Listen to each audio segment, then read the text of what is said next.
Alright everyone, so we just had one of the most surprising and confusing chapters in One Piece history that throws a lot of our preconceived notions out the window. So to begin with, let's just start with what we got out of Shanks and Gaban and the information that we gained about the Holy Knights. So apparently the answer to the long-standing mystery of how to deal with the regeneration that the Gods Knights and the Gorosei have been displaying is simply more Conqueror's Haki. Just keep using Advanced Conqueror's Haki coding and it will do the trick. Now this does raise some very curious questions, which is, why was Luffy not able to damage the Gorosei back at Egghead? Because this opens up a few different avenues for answers. One, maybe Luffy was using Advanced Conqueror's Haki, but the Gorosei's regeneration is stronger than the Gods Knight's regeneration, which would make sense to some degree because the Gorosei have a higher level packed with Imu than the Gods Knights do. They have the deep sea level contracts. In which case it would make sense why Luffy, despite using Advanced Conqueror's Haki, was not able to stop their regeneration. Alternatively, maybe the Gorosei and the Gods Knights have the same degree of regeneration, but Luffy wasn't able to put out as much Conqueror's Haki as Gaban did against Sommers, considering he is just basically 1 or 2 arcs away from having to reach Joy Boy's level of Haki, but you never know in One Piece. And then the final possibility that this opens up is that Luffy just simply was not using Advanced Conqueror's Haki in Egghead, which would basically throw out everything that we saw from Luffy in Egghead, from his fights with Lucci, to the Seraphim, to Kizaru, to Saturn, to the other Gorosei, so on and so forth. And if that sounds insane, just keep in mind that in Egghead, we saw Zoro struggle with Rob Lucci for a lot longer than people expected him to, only for us to then learn 1 arc later in Elbaf that turns out Zoro didn't actually have a proper handle on how to use his Advanced Conqueror's Haki, hence his longer than expected bout with Rob Lucci makes a lot of sense in retrospect. All I can say is that this chapter, perhaps more than any other chapter in recent memory, has just made me feel like it is so important for Oda to give us some sort of better indicator of when characters are definitely using Advanced Conqueror's Haki or not. Because at this point, it's just getting a little absurd. It's not like power scaling needs to suddenly become the end-all be-all thing that he needs to explain in great detail every single chapter, but I don't think you can have it both ways, where on the one hand, you don't want to explain the power system or the cues of what's being used in the power system that well, but at the same time, the intricacies of the power system turn out to actually be very, very impactful for the plot. I feel like Oda has to kind of pick a lane, and I think that it's possible that something simple that happened post-Wano is that post-Wano Luffy is coming out of the arc as this sort of Yonko-level Advanced Conqueror's Haki monster who can clash and split the sky evenly with other Yonko like Kaido, and you've also got Zoro, a Yonko first mate who can actually use Advanced Conqueror's Haki, and I think Oda was kind of like, well, hold up, we can't have these characters tapping into this extremely powerful ability too fast before we get to the final war, so they were perhaps simply written to be less competent than they could be over the course of Egghead. Maybe that's not the explanation. As I said, there are 3 options that could kind of explain what happened in Egghead, but I would not be surprised if Oda felt that he had made some of his main characters a bit too strong too fast, and then simply had them not use their powers to the best of their abilities for an arc just to make the plot work. I mean, I remember there was a point in Egghead where you had Luffy and Zoro just struggling with 2 child Seraphim, literally unable to damage them, despite 1 arc prior being able to damage Kaido and being implied to be capable of damaging King. And now in Egghead, they're acting like this is a huge roadblock, and it's kind of just like, okay, what are we doing here? It feels like a very contrived situation if these characters actually can damage their opponents perfectly fine, but they're simply being written to not do it. So all I can say is that I hope that that is not what Oda is doing here, and that we don't just get rolling into the Elbaf arc and Luffy just announces something like, okay, I'm going to start using Advanced Conqueror's Haki again, or he has some sort of reflection on how to tap into his Advanced Conqueror's Haki again because he wasn't doing that post-Wano. But you know, we'll just wait and see, because that's already been established to be the case for Zoro.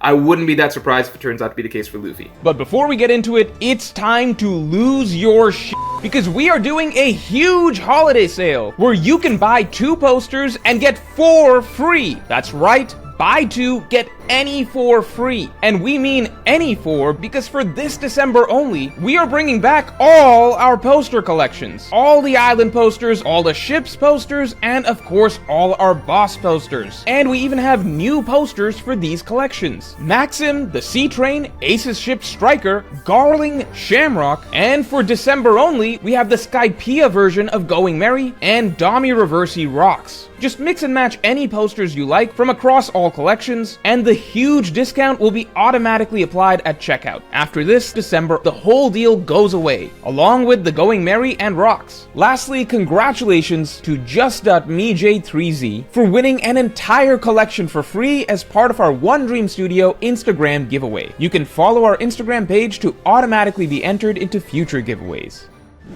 Then, as we saw with Shanks and Gaban, they were able to, of course, both use Advanced Conqueror's Haki against Harold, but it simply wasn't enough. And considering this is the version of Shanks that Mihawk presumably defeated in order to become considered the world's strongest swordsman, and considering this version of Scopper Gaban is probably not too far off from his prime, Harold just powering through their attacks right here, and these two characters being completely unable to impede him in any way, is kinda crazy, because both of these characters should be at least Admiral level at this point in time, at minimum. I will say that I appreciate Oda filling in a sort of little mini plot hole that readers have been somewhat complaining about, which was how did Sommers know Scopper Gaban? Because it was revealed that the Holy Knights have actually had plenty of encounters with the Roger Pirates in the past. So I like that little bit of lore being filled in, and it explains how the Roger Pirates have so much experience dealing with the immortality of the Holy Knights. At the same time, it is established that it appears that at least the God's Knights that the Roger Pirates fought before did not have Conqueror's Haki, which isn't surprising, so long as Garling is not part of that equation. Because if Garling doesn't have Conqueror's Haki, then he would pretty much be the only Gorosei who doesn't have Conqueror's Haki. So here again, we have three options. Either one, Garling has Conqueror's Haki, and he was simply never one of the members of the God's Knights that the Roger Pirates encountered. Two, none of the Gorosei originally had Conqueror's Haki, but they gained it once they gained a greater bond with Imu with the Deep Sea Pact. Or three, Garling genuinely is the only Gorosei who doesn't have Conqueror's Haki, and he's actually the weakest of the Gorosei at this point in time. So again, confusing chapter that puts a lot of things into question, but we haven't even gotten to the crazy stuff yet, which is the squirrel. So let's get straight what just happened here. In the span of about 5-10 pages, we get the reveal that, yes, there is in fact a forbidden ultimate fruit of Elbaf that is not the Nika Nika fruit, but it has never been able to be eaten because it has been protected by this hammer, and the hammer is sentient because the hammer is part squirrel. It is presumably either a squirrel that has eaten a hammer fruit or a hammer that has eaten a squirrel fruit. And of course, it's only in One Piece that the sentence, a hammer that ate a squirrel fruit to become a sentient half squirrel, half hammer, makes any sort of sense. But it is, of course, possible. In Norse mythology, there is a squirrel known as the Ratatoskr. I probably am not pronouncing that correctly, but interestingly, it has nothing to do with lightning. So either Oda is taking some creative liberties with what that mythological squirrel can do in the context of One Piece so that it can produce lightning, or there's something more to how this whole explanation of how the squirrel, the hammer, and the lightning concepts all tie together in one. What we know for sure is that Oda wanted to give Loki a special weapon that was also its own sentient living being to sort of give Loki a companion piece so that it's not just Loki by himself in battles from here on. We can consider it a sort of duo every time of Loki and his sidekick, the Hammer Ragnar. I think that's a really interesting and cool concept, and I've already really been liking Loki as a character. I think that alone makes his fighting style all the more interesting. I hate that Oda is hiding his fighting style from us right here and sort of teasing it for a future reveal, because what better way to showcase Loki's full powers debuting for the first time than fighting against his father, currently the most powerful being in the world outside of Imu himself. Like, this battle is Loki's biggest W in the story that we know of. And the frustrating thing is that we've been told that in the modern day, Loki is going to be nerfed. He is severely injured and is supposedly going to take a month to recover. So unless some special healing is brought out right this second in the current arc, I feel a little frustrated that we were just deprived of getting to see what Loki can really do right here against Harold. Now, for the fruit itself that Loki ate, we know that it's an extraordinarily powerful fruit. It is supposedly one of two fruits, according to rocks, that are necessary to bring down Imu and changing the world. So presumably, it is a fruit that is comparable in power, at the very least, to the Nika fruit, which is pretty insane. From the looks of it, it may very well be the Fenrir fruit because it takes a sort of dark black form and seems to have claws. And we know that the people of Elbaf believe in the Fenrir because that is one of the fears that manifested through Killingham's abilities earlier in the arc. I think it was just never established that the Fenrir is like the end-all be-all destructive force according to Elbaf. So I'm a little surprised if it is the Fenrir fruit that it would be considered this powerful that it can bring the end of the world, but Oda can always introduce new information to us. And from what we see, Loki gives his dad a great fight. You can interpret this fight many ways, but at least to me it appears that if Harold did not have regeneration, that Loki may have just been able to beat him outright now that he has the new fruit. And all of this has crazy implications for Loki's own power, because it appears that Loki, even without the fruit and even without the hammer, may genuinely be comparable to his father Harold, who himself was the equal of Rox, the greatest pirate in history. If we consider that Harold with Emu's buff and Loki with the ultimate devil fruit were also shown to be about equal, then that puts Loki in some crazy conversations in terms of just how strong he is in the grand scheme of One Piece characters. And then if we add in Ragnar, which is also just this basically insanely, ludicrously powerful living weapon that in itself is supposedly comparably powerful to Harold and Loki, then Loki's full kit of abilities with his own haki, this broken devil fruit, and this absurdly broken weapon that is comparable to him himself in strength, all of it together makes Loki this insane Frankenstein's monster amalgamation of powers in the One Piece universe like nothing we've ever really seen before. Which is, again, why I'm very disappointed we did not really get to see him go all out over the course of this fight. So I don't know what Oda is still really saving him for, because this would be an amazing scene to debut everything Loki can do. Ultimately, I don't think Oda really wants to make any of his favorite top-tier characters look bad. So again, the fight ends not with Loki triumphantly defeating Harold, but rather the fight being inconclusive and Harold basically stopping himself and saying that, okay,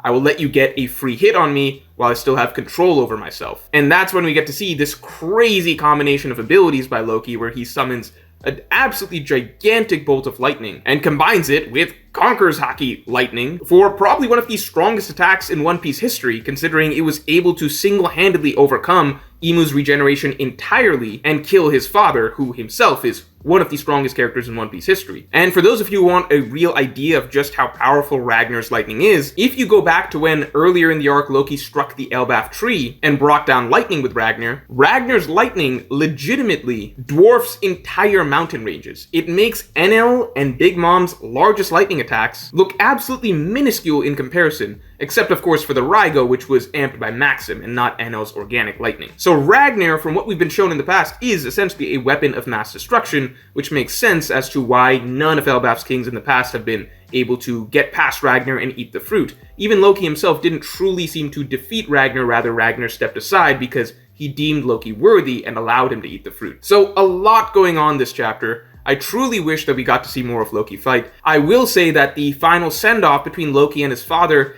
not the most emotional scene for me personally. I appreciate a lot of what's going into it, and I think that Harold's character arc, read from start to finish, is a really, really unique one in One Piece. You can read the start of his story, where he essentially ends by telling the humans arrogantly, "Who's your god now?" And then we see this whole character arc of growth where he grows to humble himself and treat humans with respect and stop believing he's above everybody else, only to then fall prey to Emu's power, and then that dark side of him starts to slowly come out, and as he says this chapter, I began to believe I was God. It is a very tragic story in that it goes full circle, from the starting point of believing that he is God, the growth, but all of that essentially being erased, and him coming full circle again to feeling like he is God, all due to his own naivety. He does ultimately regain control and come to his senses at the most important moment, and stays true to his genuine self, the pacifistic, humble self that does not place himself above anybody else, and wants only for Elbaf to prosper. And that is ultimately what matters for him, but at what cost? He's already killed the entire army of giants. At the end of the day, Harold's death is not going to be remembered as one of One Piece's iconic, sort of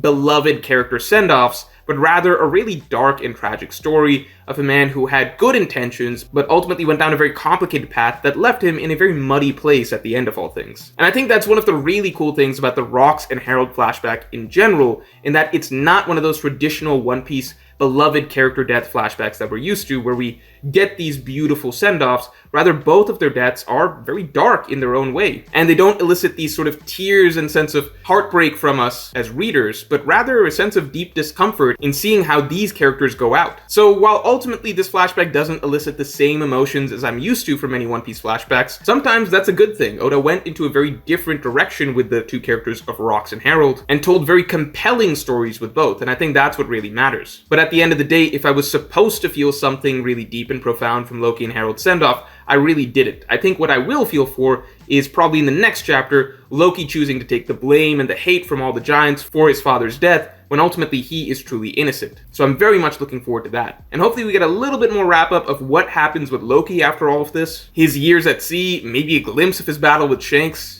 presumably having gotten a lot stronger later on, unless that whole storyline of Shanks taking out Loki was also a lie. We still just have more to uncover with this character, but I'm guessing we get maybe 2 more chapters after this, which would basically put the entire flashback at a total of 20 chapters, which is a nice, neat number that Oda might be shooting for. And finally, we have the voice of the people from my top tier of patrons.